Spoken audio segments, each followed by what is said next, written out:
રાજકોટના જેતપુરમાં ભાજપનો જન સેવા સંકલ્પ કાર્યક્રમ યોજાયો। કાર્યક્રમમાં ભાજપ પ્રદેશ પ્રમુખના કોંગ્રેસ પર આકરા પ્રહાર। તેમણે કહ્યું કે ચૂંટણી આવે અને દેખાય તે બહુરૂપી પાર્ટીનો કાર્યકર્તા કોંગ્રેસના કાર્યકર્તા ચૂંટણીઓના દેડકા છે।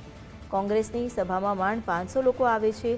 કોંગ્રેસની સભામાં ખુરશીઓ ખાલી રહે છે। કોંગ્રેસના નેતાઓ ગુજરાત આવવાનું છોડી દો।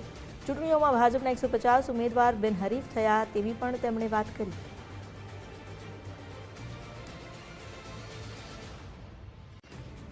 ચૂંટણી આવે અને દેખાય, ચૂંટણી જાય અને જતા રહે એ ભારતીય જનતા પાર્ટીનો કાર્યકર્તા નહીં, એ માત્ર ને માત્ર બહુરૂપિયાની પાર્ટીનો કાર્યકર્તા હોય કે ચોમાસું આવે ને દેડકા જેમ ઉભરી આવે, એ માત્ર ને માત્ર કોંગ્રેસ કે અન્ય પક્ષના કાર્યકર્તા હોય।